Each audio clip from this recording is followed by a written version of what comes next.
नमस्कार बच्चों, कैसे हैं आप लोग। आशा करते हैं अच्छे होंगे। हम लोग पढ़ रहे थे आश्रम पाठ, कक्षा 8 का आश्रम पाठ पढ़ रहे थे और एक पैराग्राफ पढ़ चुके थे और उसमें हमने कहा था आपसे कि आप शब्दार्थ लिख लीजिएगा, अच्छे से उसको पढ़ लीजिएगा। तो पढ़ चुके होंगे आप लोग। अब हम लोग उसके आगे बढ़ते हैं। देखिए, शुद्ध शुद्ध मेरे साथ उच्चारण भी करते जाइएगा और पेन और कॉपी लेकर के बैठिएगा। साथ साथ में जो चीज़ें मैं नहीं लिख पा रही हूँ वो चीज़ जो हम बोल रहे हैं उसको आप लिख लीजिएगा। और जब न समझ में आए तो आप वीडियो को पॉज करिएगा और पॉज करके उसको दोबारा समझिएगा, ठीक है।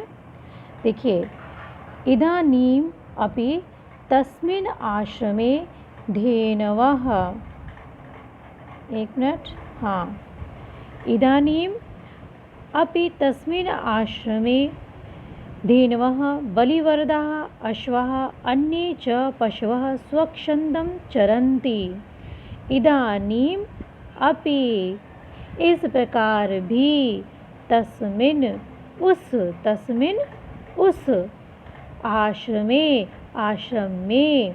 अब देखिए, आश्रमे आया ना, आश्रमे में अब कौन सी विभक्ति लगी हुई है बच्चों, कौन सी विभक्ति है और कौन सा कारक लगा हुआ है।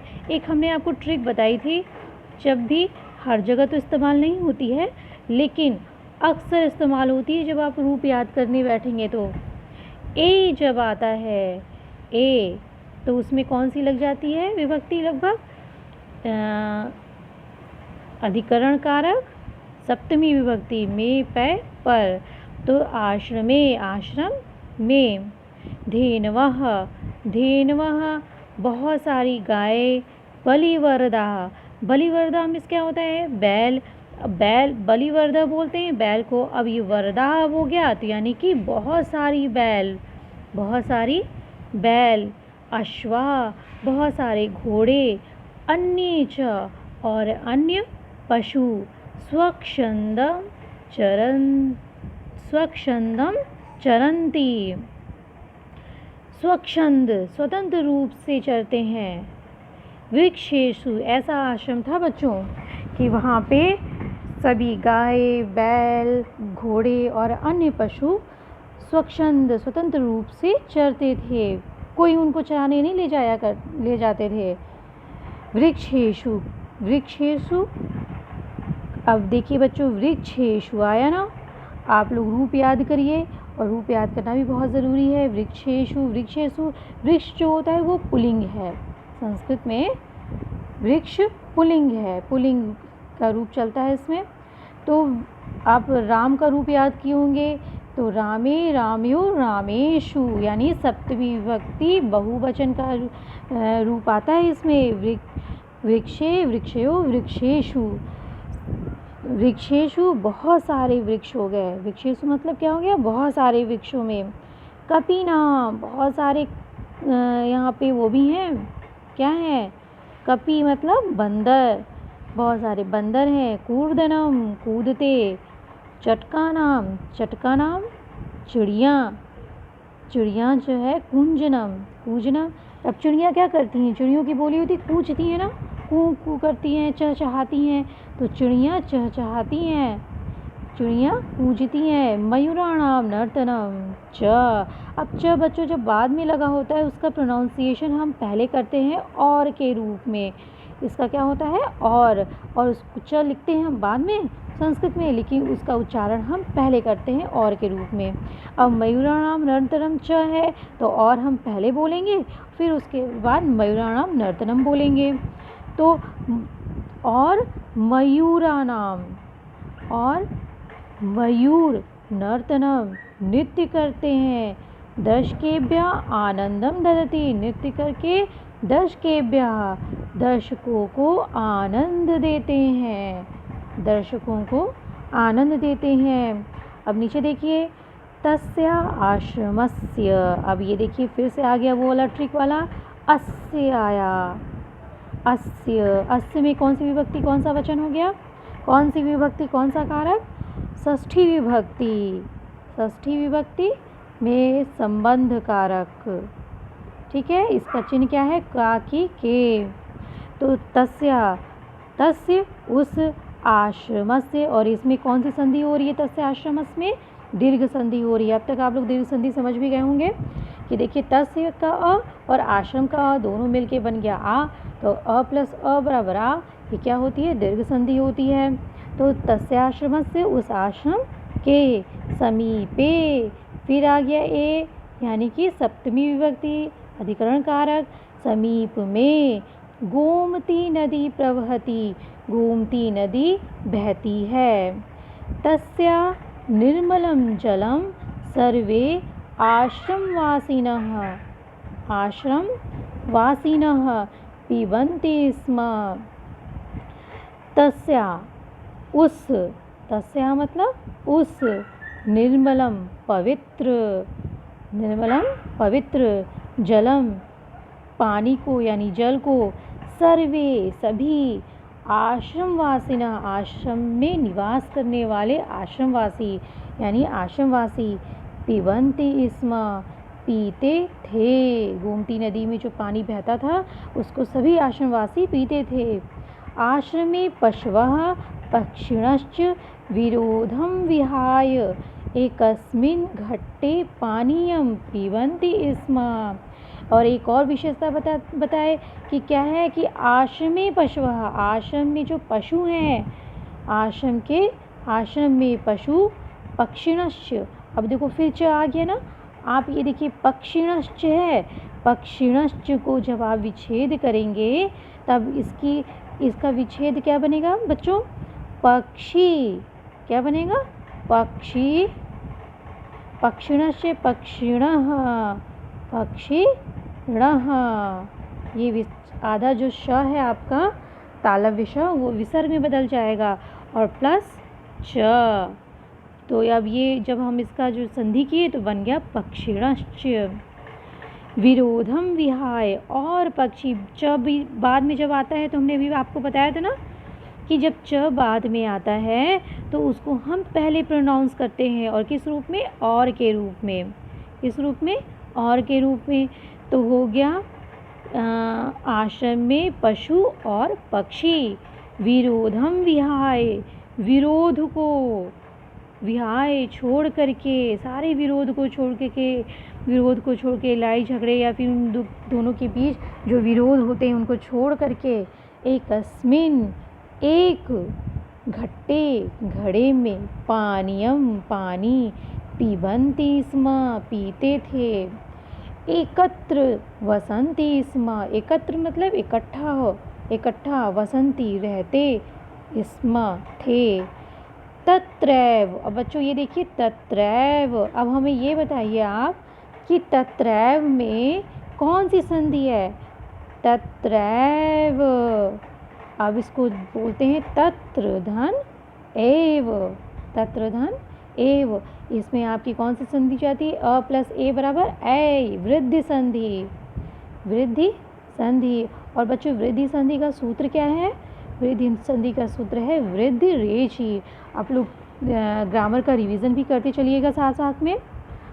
वृद्धि रेचि है तत्रैव, वही, इसमें दो शब्द हैं, एक तत्र और दूसरा एव, तो वह वहाँ ही, तत्र मतलब वहाँ, एव मतलब ही, वहाँ ही, खादन्ति स्म च, खा, और वहाँ ही और खाते थे, ठीक है, खाते थे, इसमें मतलब थे, ठीक है। आगे बढ़िए। आश्रमे, आश्रमे छात्राणां कृते एते नियमा आसन, आश्रम में छात्राणाम। अब बार बार मुझे बताने की ज़रूरत नहीं पड़ेगी कि आश्रम में कौन सी विभक्ति, कौन सा वचन लगा है, कौन सा कारक है।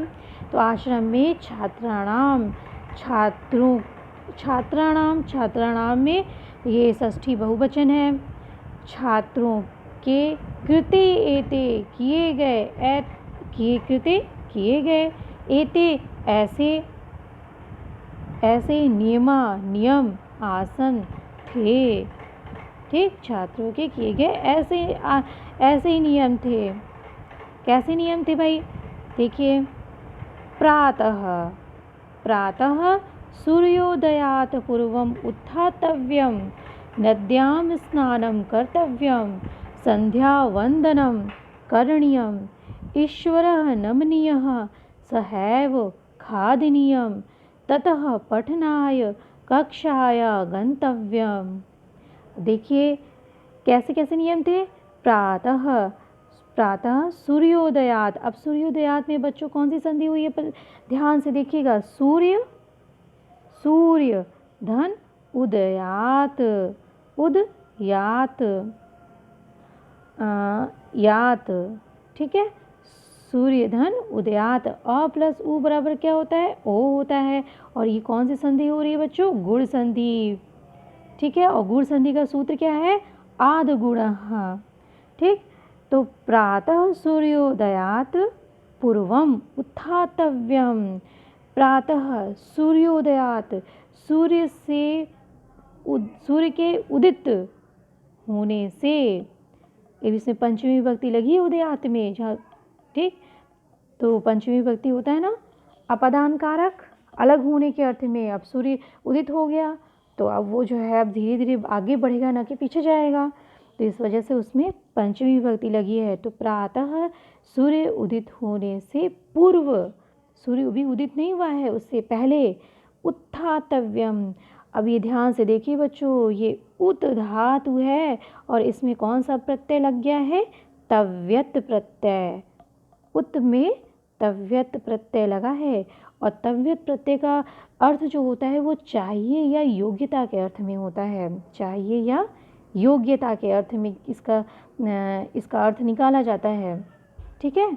तो अभी क्या कह रहे हैं, प्रातः सूर्य उदित होने से पूर्व उठना चाहिए, नद्याम, नदी, नदी, नद्याम स्नानम, नदी में स्नान कर्तव्यम, करना चाहिए, संध्या वंदनम करणीयम, फिर संध्या वंदन, संध्या वंदन करना चाहिए, संध्या को वंदन करना चाहिए, उनको नमस्कार करना चाहिए, उनकी वंदना करनी चाहिए।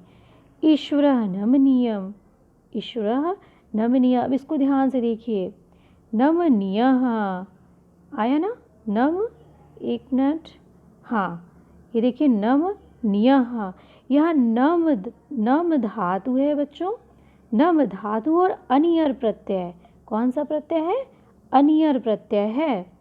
इस नम धातु और अनियर प्रत्यय, नम में हो गया नमस्कार, और अनियर प्रत्यय जैसे हमने तव्यत प्रत्यय भी लगाए थे ना, वैसे ही अनियर प्रत्यय है और इसका भी अर्थ चाहिए और योग्यता के अर्थ में होता है, ठीक है। तो नमनीयः, ईश्वर को नमस्कार करना चाहिए। सहैव, जैसे तत्रैव था उसी तरह आ गया सहैव। सहैव में भी आपकी वृद्धि संधि हो रही है, कौन सी संधि हो रही है, वृद्धि संधि। तो वृद्धि सह, सह धन एव, अ प्लस ए बराबर आए, सहैव साथ ही। जब बच्चों आप शब्दों को तोड़ तोड़ के पढ़ेंगे तो आप उसकी हिंदी भी कर पाएंगे और अच्छे से पढ़ भी पाएंगे, ठीक है। तो सहैव साथ ही ईश्वर का नमस्कार करना चाहिए और साथ ही खादनीयम, खाना चाहिए, अनियर प्रत्यय लगा है इसमें,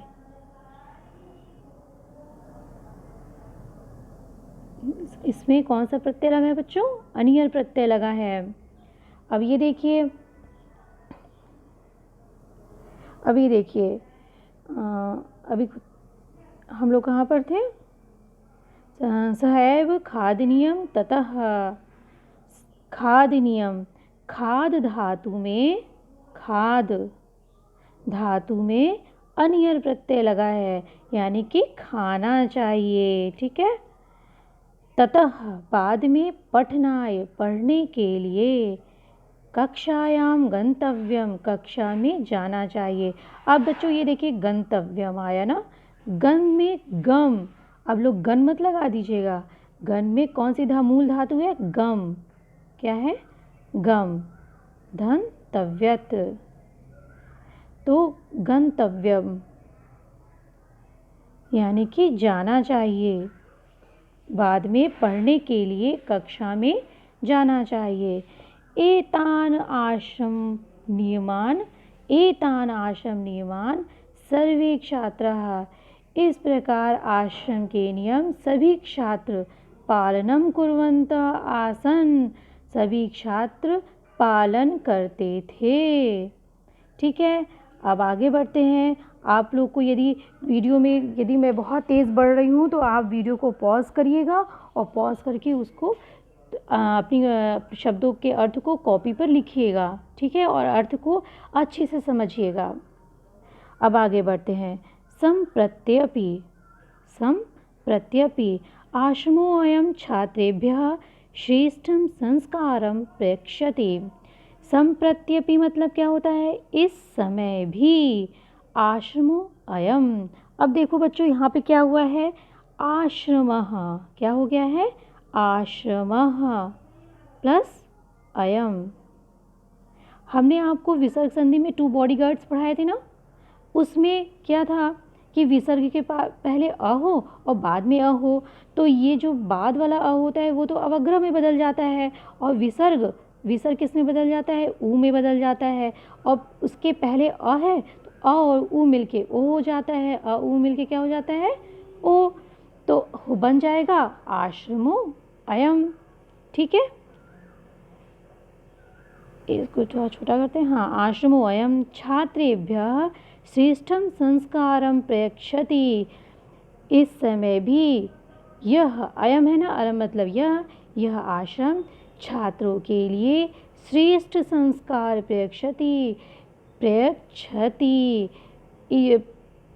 प्रयच्छति मतलब होता है चाहता है या इच्छा करता है, संस्कार देने की इच्छा करता है।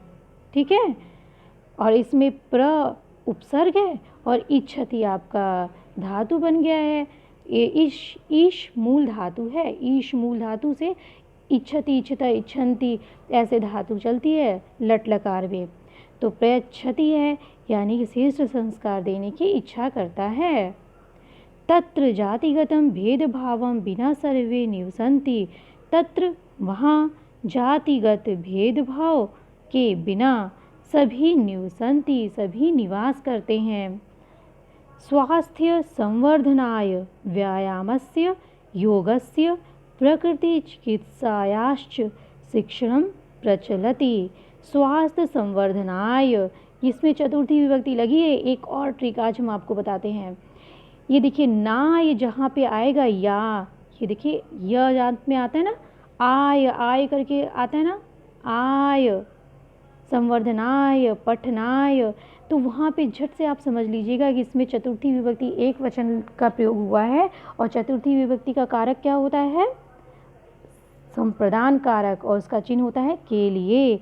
यानी कि स्वास्थ्य संवर्धनाय, स्वास्थ्य बढ़ाने के लिए, संवर्धन मतलब बढ़ाना, तो स्वास्थ्य बढ़ाने के लिए व्यायामस्य, व्यायाम के, योग के, प्राकृतिक चिकित्सायाश्च, देखिए फिर से बाद में च आ गया और हमने बताया था तालव्य विषय बीच में आता है, तो जब हम उसका विच्छेद करेंगे तो क्या बदल जाएगा? वो विसर्ग में, तालव्य विषय विसर्ग में बदल जाएगा।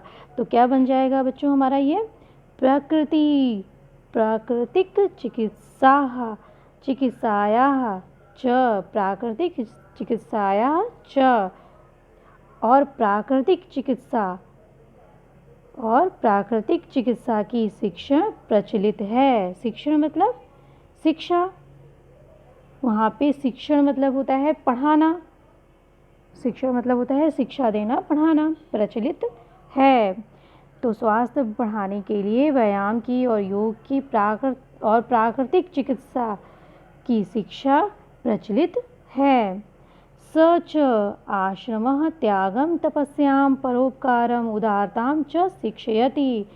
स च, अब ये देखिए जब बच्चों ऐसे स आता है ना, स और च, अब आप सोच रहे होंगे स के पहले तो बाद में विसर्ग लगना चाहिए, स और च होना चाहिए। तो एक संधि के अंतर्गत, एक नियम के अंतर्गत ऐसा भी है कि जब भी सह और एषः, सह और एषः के बाद अ से भिन्न कोई भी वर्ण आता है, अ से अ ना हो और कोई भी वर्ण हो, तो फिर ये जो विसर्ग है उसका क्या हो जाता है, लोप हो जाता है। ठीक है, तो अब ये यहाँ पे क्या आ गया है बच्चों, स क्या आ गया है, ये देखिए स प्लस च, सह प्लस च। अब ये सह तो था पहले, लेकिन अब बाद में च आ गया, वर्ण आ गया है, तो इस विसर्ग का क्या हो गया है, लोप हो गया है। लोप हो जाने के कारण यहाँ पे लिखा गया है स च। ये सब छोटी छोटी बातें हैं, इन सब बातों का आप ध्यान रख करके चलेंगे तो संस्कृत आपको बहुत अच्छे से समझ में आने लगेगी।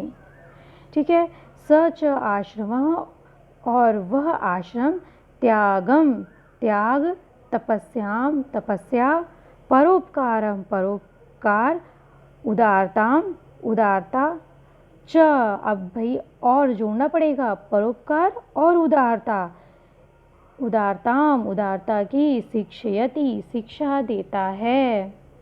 ठीक है, अब मेरे ख्याल से आप लोग इस वीडियो को 1 से 2 बार जब आप देखेंगे, भले लंबी हो गई है वीडियो, लेकिन आप जब 1 से 2 बार जब देखेंगे तो आपको ये चैप्टर बहुत अच्छे से समझ में आ जाएगा, और शब्दों के अर्थ भी समझ में आ जाएंगे, और आपके बहुत सारे शब्दार्थ लिखा भी जाएंगे। और जब आप 1 से 2 बार शब्दार्थ पढ़ेंगे तो आपके शब्दार्थ भी तैयार हो जाएंगे और संस्कृत पढ़ने में मज़ा भी आएगी। तो बच्चों, यदि आपको ये हमारा ये वीडियो अच्छा लगा हो तो आप इसको लाइक करिए, सब्सक्राइब करिए और अपने दोस्तों को शेयर करिए। ठीक है, और हंसते रहिए, मुस्कुराते रहिए।